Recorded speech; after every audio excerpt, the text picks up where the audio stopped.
Hello, and welcome to the City Spotlight Boston Pitch Up competition. I'm your dastardly host, Haya, and I'm here with a couple of legends of the Boston investing scene as judges. Wave a virtual hello to Payal from Point 406 Ventures and Dan from Clean Energy Ventures. We have three very fun companies pitching. We have Piction Health, Usefull, and Penny Finance, all based in or around Boston, all vying for our top prize. Our two judges are going to be evaluating the companies using the same criteria that we use for our startup battlefield competition. The companies need to have both a potential for social impact, financial success, or, ideally both. The company that wins our pitch up today walks away with a pretty awesome prize. They get fast track past the Battlefield 200 application process straight into the final 200 companies. That means that they get tickets to TechCrunch Disrupt in September here in San Francisco, and they have a chance to be among the finalists that get to pitch in the startup Battlefield at Disrupt. Massive audience, massive prizes, lots of fun. Each company has 5 minutes to pitch their company and 5 minutes to do a Q&A from myself and my good friends over here, the judges. If that sounds good, let's do this. First up is Susan pitching for Piction Health. Take it away, Susan. Thank you so much for having me. Hi, my name is Susan Conover. I'm co-founder and CEO of Piction Health, and I was first diagnosed with melanoma when I was 22. I tried to go see my dermatologist, but was told it would take at least 3 months to get in. And so I went to my PCP who biopsied my mole, and it ended up being a stage 2 melanoma. That means if I had waited, I don't know if I would still be around today. And so, of course, this was a challenging experience, and I decided to focus my master's thesis at MIT on this topic in order to, change the game for people like me.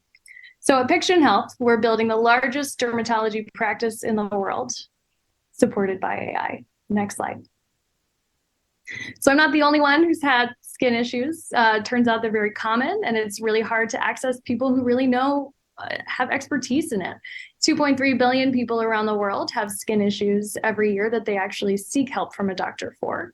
A lot of those cases are managed in primary care, but these doctors misdiagnose about half of cases and really prefer to refer because they have so many things they're responsible for.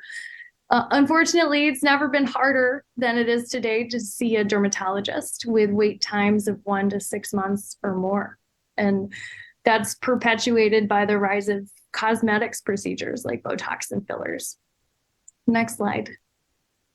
So what we've built is a virtual dermatology practice that's AI enabled to address this.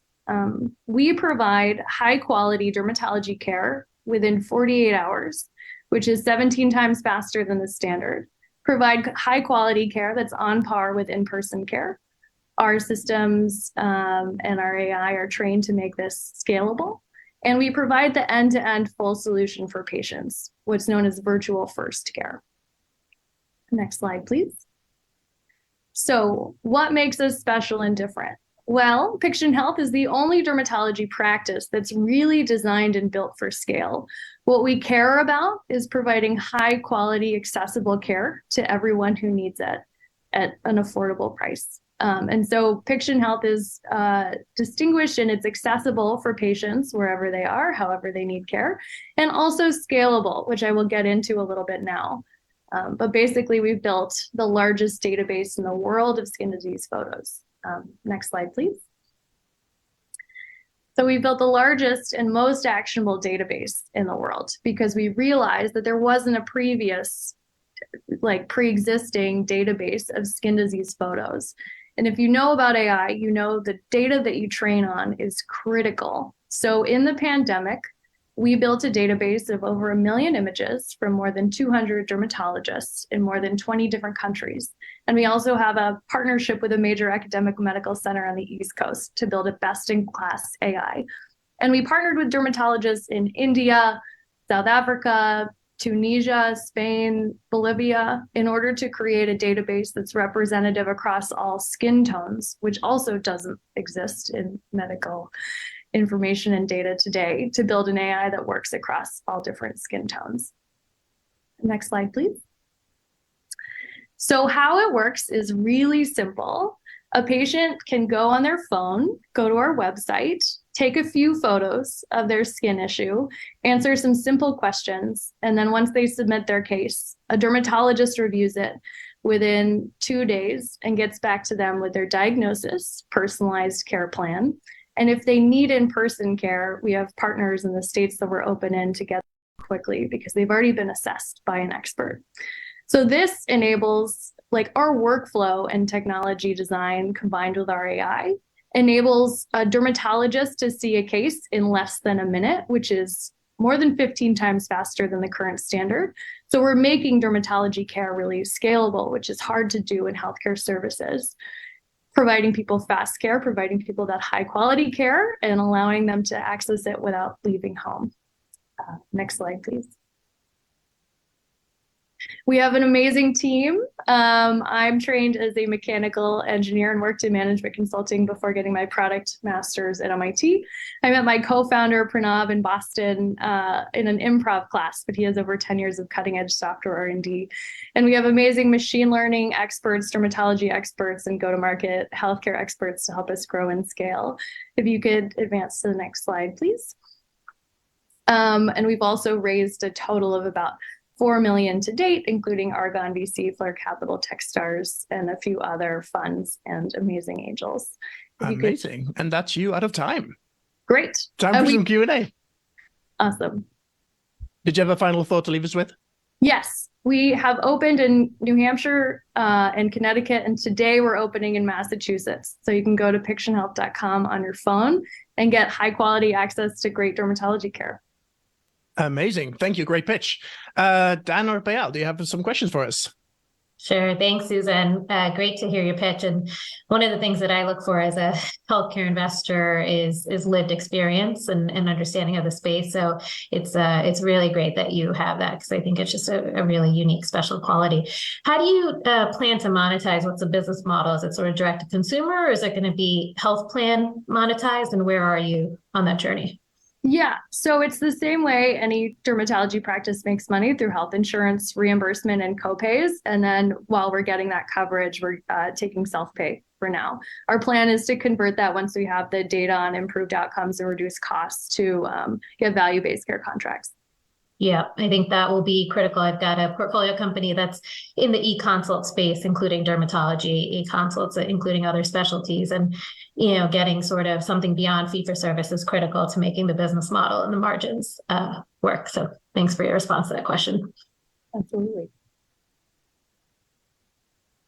Are there, thanks for your presentation. It was amazing. Are there competitors in this market? How do you look at the landscape currently? Because I've definitely seen AI being applied to things like dermatology. So I'm wondering, it would seem a pretty natural place, given it's very image focused. I'd imagine. I'm not a doctor, but how do you see the competitive landscape? Yeah, so what we've seen in virtual dermatology care is there are a few different practices that deliver that, just directly connecting a dermatologist with a patient, but we haven't seen them actually use AI for enabling that workflow and that care, which to us is what sort of makes it scalable, which is important. I think also taking health insurance coverage. There are quite a few like D2C companies that will address your condition if you already know you have like acne or you have melasma, but what about patients who aren't sure? And so we help address some of that medical uncertainty and take insurance, right? So we're just like any other provider. Yeah, one of the challenges with virtual care and AI and the intersection of those, I guess, in healthcare is trust. Having patients feel like they can trust you relative to going to MGH and seeing the derm, even though there is a wait list, perhaps. So how do you, strike that balance? Is it going to be first having the physicians, review to build the panel and the trust? And sidebar question, are your clinicians going to be W-2 or 1099, which matters? And then how do you expect to sort of build the patient panel, get the referrals, and build trust over time? Yeah, lots of questions in there. How we build trust is important, incredibly important. That's one of the reasons that a dermatologist reviews and approves every case, no matter what, even if it takes them like 15, 30 seconds rather than 5 minutes, where we still have them in the loop on every case. So that I think is important for building trust. In terms of how we acquire patients, so we're working and partnering with PCPs in different states, working with ZocDoc and getting health insurance coverage, because a lot of our patients in our age segment that we're particularly focused on go to their health insurance portal first to see who's covered before going to a next step. And then you asked about if they're 1099 or W-2. So we've been working with folks that are 1099, but that they're very focused on sort of value-based care. And as we, raise more funding, we can, shift that to be more part-time or full-time direct employees, so we can have more control over that end-to-end patient experience. Great. Any impact from the regulatory environment, especially the changes in telehealth? I think one of the things that CMS is thinking through is where is virtual care really needed and actually delivers a medical ROI and decrease costs and improve outcomes, and where will it become sort of high utilization but high costs? And so, any impact to your business there? Yeah, so we're lucky in the sense that our value already aligns decently with CPT codes, so we don't have to have custom contracts every time with a payer. But then we're also we're doing synchronous audio video visits with an NP to both build trust with the patient and then also be able to align better with E&M codes that are currently paid for in-person care, but remotely. And that's partially how we determined our starting states of New Hampshire, Connecticut, and Massachusetts. Okay.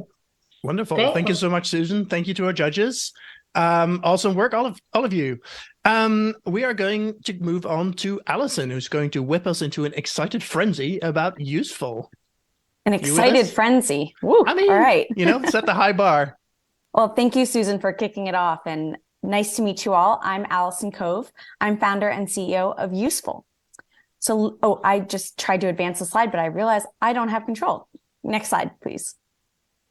I'll start by addressing the problem, and it's that we're creating a lot of waste, specifically from our takeout packaging. So to-go cups, salad containers, clamshells, you name it. It's ending up in our landfills or in New England, incinerators, the oceans, or our sidewalk. And the current solutions to address this plastic epidemic really aren't working. Recycling is nothing more than wish cycling, unfortunately. And the composting packaging that we all thought was the silver bullet, unfortunately, has some serious issues. Next slide, please. Compounding this, there's a real urgency for zero waste. I'd say it's reaching a fever pitch. Reusable solutions are being mandated by governments and universities alike. Next slide, please. And campus dining managers are being told to essentially figure it out. So COVID introduced a world where takeout food was the norm. And they've opened Pandora's box. They can't put it back in. Takeout is here to stay. Simultaneously, they need to meet these zero waste goals. And so they're scratching their heads thinking, how on earth do we do that? Well, next slide, please. I'll introduce you to Usefull. We have developed the technology, container inventory, and business model to properly address the pain points of our campus partners. We have really developed the most comprehensive and cost-effective solution on the market today. I'll start by describing our inventory on the next slide. So we have designed and contract manufactured our stainless steel returnable takeout solution. This delivers a superior user experience, food safety, durability, you name it. We are entirely plastic free because we firmly believe that you can't solve a plastic problem with more plastic. We've sourced recycled stainless steel for our containers. We use double wall vacuum insulated technology, so it really helps to keep your food or drink hot or cold for 5+ hours. It's really Yeti-like quality. Next slide, please. Pair that with our technology. So on the left, you'll see a screenshot of our app. This is what we use to enable the checkouts and returns, which I'll describe on the next slide. And on the right on this slide, actually, you go back. Yeah, thank you. On the right on this slide, you'll see an impact dashboard. This is what is often projected in a student union or dining hall. And this in real time updates with the number of units checked out and what that equates to in waste mitigated and other impacts. That same data is available on the individual level, but I'd say it's really powerful at the full campus level. Next slide, please. So we have developed a library-like solution that really streamlines rentals and returns for an enjoyable and environmentally friendly takeout solution.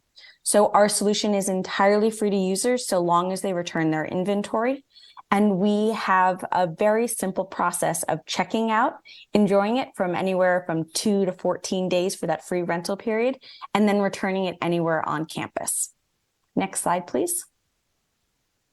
So our solution requires no capital for the college, saves them money, and is easy and turnkey to implement. We rent our inventory to our campuses, and that helps them save at least 25% against single-use comparisons, while maintaining a healthy profit margin for us. We have a profit margin of roughly 86%, and in our 3-year contracts, we are cash flow positive within 3 to 6 months. So our campus partners don't have to go out and buy inventory instead and tap into that capital budget. Instead, they can really just leverage their operations budget and save money by partnering with us. Next slide, please. So this is repeatable, scalable, and wildly profitable.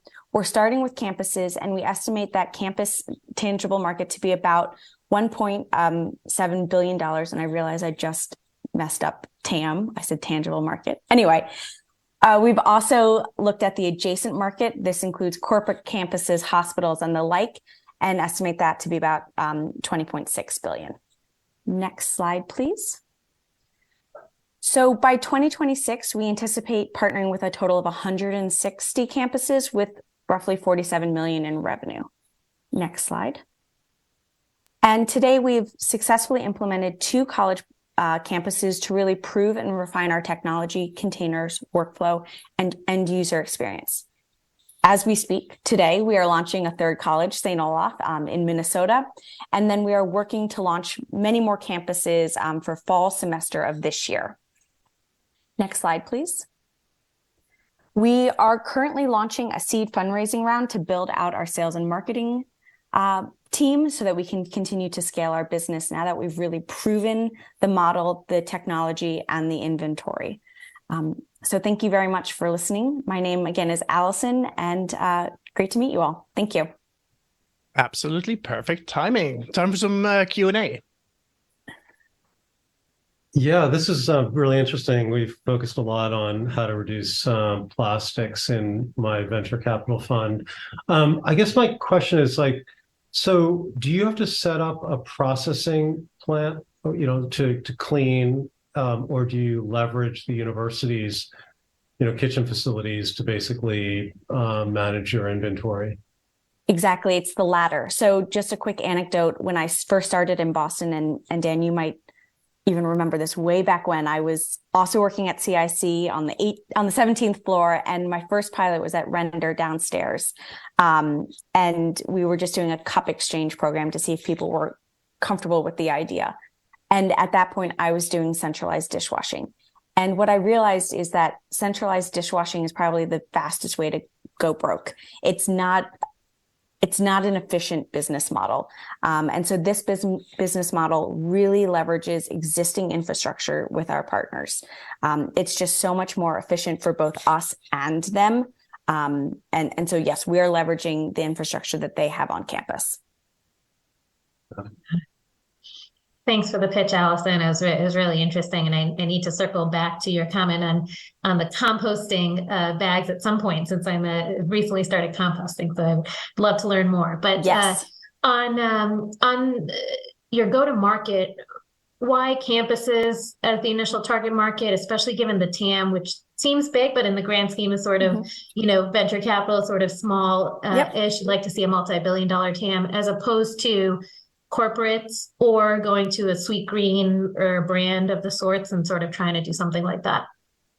Sure. So campuses, frankly, they are driven to have students on campus right now. Their revenue is entirely tied to having those students on campus. whereas corporate offices have really been struggling these past few years, figuring out how to get people back to the office. Are they even going to reopen their cafe? So while do have some letters of intent from corporate offices, we haven't been focusing there because their revenue is not tied to having bodies on campus. At a college campus, they need to solve this today. They need to have those students there. They need to be offering a really superior takeout experience for those students while meeting their impact goals, their zero waste goals. I think our long-term goal is to partner with fast casual and the like. That just back to the history of this business. When I first launched it, we were going cafe to cafe in Boston. Unfortunately, we are not there yet as a society here in the US. We do have some communities that have banned single use. So for example, we have a partnership out in Marin County, California, with some grocery stores and cafes, et cetera. And that we're live out there because they have a ban on single use takeout. So folks are charged 25 cents if they choose single use over our free reusable. So we're getting there is the answer. Okay. Just very quickly, like, who do you think might buy a company like this? I hate to ask the traditional venture capital question, but like, are there strategic players who might, food service that would be interested in something like that? Or do you see like kind of build a revenue model, build a profitable business, and it's more of like a private equity exit? Absolutely. So we actually saw one of our competitors get acquired by Grubhub. And so I think our sweet spot is we also integrate with campus card solutions. So those campus card providers, Seaboard, Blackboard/Transact, TouchNet, as well as the RMark, Sodexo, Compass Groups of the world. Those are some of the players that I see ultimately acquiring us. Gotcha. Thank you. Any sort of FDA considerations or anything like that around? Our inventory is FDA approved, as well as California Proposition 65. Okay. Great. Thank you so much. Awesome. I was wondering if you were aware of any other regulatory things that are coming down the pipe. You mentioned Marin. Are there other conversations happening in local or more bigger communities? Yes. So I was actually at the aquarium, the New England Aquarium, last week or the week before, unveiling some draft legislation to enable the circular economy in Massachusetts. So that is up at Beacon Hill right now. I also know that the city of Boston is looking into extending the plastic bag ban to include other packaging types.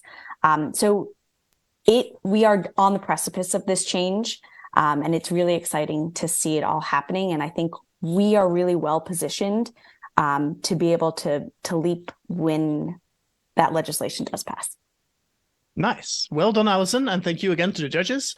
And last but not least, we have Crissi, who's pitching Penny Finance. Are you with us, Crissi? I'm here. All right, let's do it. Great. Hi, everyone. I'm Crissi Cole. I'm the founder and CEO of Penny Finance. Do you know a woman in your life who is uncomfortable managing their money or investing? I bet somebody pops into your mind immediately. We as women are told, get that degree, get that job, and financial freedom will follow. But for my grandmother, for my mother, and for me, that did not work. Not only did my grandmother work till she was 75 years old, she did that while caring for me and my brother after school, while my mom worked 70-hour weeks. Now, as the circle of life continues, my mom is at retirement age of 65, still working, not planning to retire ever, while she takes care of my 10-month-old baby on Fridays, nights, and weekends while I run this startup. Next slide, please. Women are retiring with 1/3 the wealth of men because of an investing gap, not an education gap, not a pay gap, an investment gap. Next slide, please. This is because 80% of women are not investing their money. And the real reason is because women hold a disproportionate amount of debt in this country from being more educated since the 80s. 2/3, to be exact, 2/3 of student loan debt in this country is held by women. Women have the same credit scores as men. We're saving at the same rates, but we're stuck servicing our loans. So we get into the investment game too late, if ever. Over my decade in wealth management at Goldman Sachs, it was not the investing know-how or the access to these male-oriented whisper networks or the really great 401k matching program that got me out of my student debt and into investing. It was my mom, a role model, a mentor, a teacher. She showed me how to chip away at the loans, how to use my credit cards to make money, how just $100 in your 401k at 22 could make a difference. The list goes on. Next slide. There are 250,000 financial advisors in America. But if you don't have $100,000 in net worth, an advisor will not talk to you. 70% of women have less than $100,000 in net worth. So for those 70% of women who do not have access to a financial advisor, Penny Finance is their online financial mentor. Next slide. Penny is a $10 a month subscription to a virtual advisor. So similar to Piction, who is a virtual dermatology center, we are a virtual financial advisor. Our online tool basically takes your money goals and your current financial situation, and we create a custom calculated plan without the need to talk to an advisor, all using back-end technology. How it works is members answer 13 questions about their finances, and they instantly get access to a suite of 50 bite-sized educational modules that are ranked in order of where to start first based on their numbers and their goals. Then they self-power through these, continue to enter their numbers, and get instant insights about their money. Think, pay $54 on your loans. They then receive automated email nudges and personal insights and money to-dos that tell you how to increase your cash flow today and retire with wealth tomorrow. And then on top of that, as a member of Penny, you become part of a female-only financial peer group, because we know that as women in particular, we avoid finances because of anxiety, fear, shame, envy. Unlike all the financial apps out there that focus on one step in the journey, we cover the full financial journey. So the way I like to explain it is where Mint stops at budgeting and Ellevest starts at investing, we help you navigate all the life events in between. Home buying, credit cards, getting the extra degree, having kids with 529 accounts, et cetera, et cetera. Next slide, please. We want every woman, of course, who doesn't have a financial advisor to have Penny, but you can't be everything for everyone. Today, we serve working women in salaried jobs, ages 25 to 50, who have debt and less than 100K in wealth. That's 15 million women. Next slide, please. We were able to accomplish this without any outside funding for 2 years, although we did raise our pre-seed last month, and a very passionate, scrappy, flexible majority freelance team of engineers and marketers, of which we have 8 women who have experienced the problem at varying levels. Next slide, please. 7,000 women are using Penny as their virtual advisor today, and we're seeing them grow their wealth at a factor of 10x and also cutting their time till debt-free by an average of 6 years.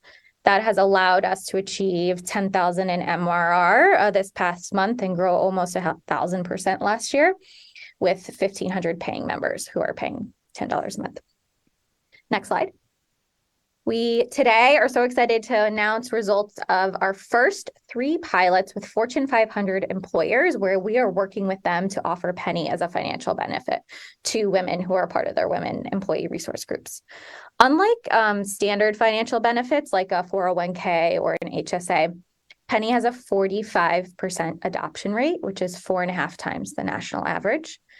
And we also were able to drive 30% more participation in company-sponsored retirement accounts, which is a big goal for companies right now. And you're coming up on time. Okay. The big question we think about at Penny, and we get from investors all the time, if you can go to the next slide, is can you offer this truly affordable consumer finance at $10 a month? And the answer is yes. Our blended CAC is $10. Our LTV today is $100. Our LTV tomorrow should be $280. Next slide, last slide. We are incredibly excited to offer a digital-first financial well-being and education platform to every female employee in America, and we cannot wait to partner with more companies to close the pay equity and wealth gap, because who wants to work till they're 80 I certainly do not, and that is what I'm on track to be doing. So thank you so much for having me here today, and I'm excited to take questions. Amazing. Thank you so much. Can I jump in with a question first? Of course. I'm super excited to hear you go through the numbers. You mentioned that you had a certain number of paying customers, but the number of actual people on the platform which was much bigger. What's the discrepancy there? So we're a freemium model. Anyone can take our free money quiz, which is 13 questions and tells you 2 things about your money, your future net worth and your time till debt free. Also getting access to some educational content, but then to get access to the 50 custom financial plans, which is the meat of the product, where it impersonates sitting down with a financial advisor and you get your recommendations, that you need to pay for. That's $10 a month. So we have 7,000 members in our community, of which 1,500 are paying, whether their company is paying for it or they're paying for it. Amazing. Thank you. Dan or Payal? Thanks, Crissi. Great presentation. And also great to see that you come from the wealth management experience. I'm sure that's very useful. Maybe related to that, like you said, you can't be everything for everyone, but is there something in the app or some alpha that makes it particularly useful for women? Would a man go on the app and find it similarly useful? So is it sort of a customer acquisition reason, or is there something about the content and something you provide that makes it particularly useful for women? Yeah, it's a really good question. So generally, the financial advice is gender neutral. It's for a low risk investor who does not have a ton of money, and someone who's not going to be investing in private equity or hedge funds, right? A traditional portfolio. However, the things that are unique for women in the product are modules around family and kids. Because generally 80% of women manage the day-to-day finances at home. So thinking about 529 accounts and fertility planning, things like that. Again, we have some men in our platform and men can certainly use it. The target of women is more of the marketing strategy and the brand and building a place where women feel welcome. When I think about Penny long-term, like 10 years from now, I can see the back end infrastructure and rules-based financial advising tools being used for everyone everywhere for financial education, because most of the content is just general advice. Right. Thank you.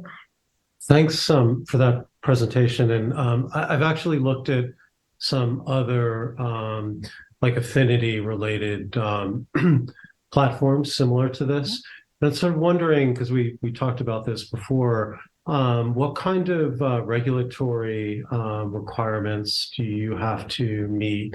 I mean, are you a registered financial advisor, or you're able to be under the radar screen for that? No, it's a good question. You only need to become a registered investment advisor if you're recommending individual securities that someone buys. So for example, go buy VOO. We don't do that. We are strictly financial education, and all of our recommendations are calculator based and based on my brain as a licensed financial professional, and then public data sources like the IRS or Modern Portfolio Theory. So if we were to offer financial products like a robo-advisor or a credit card, we would need to get licensed. Or if we recommended, make these changes to your 401k and buy these XYZ funds, then we would have to be a registered investment advisor.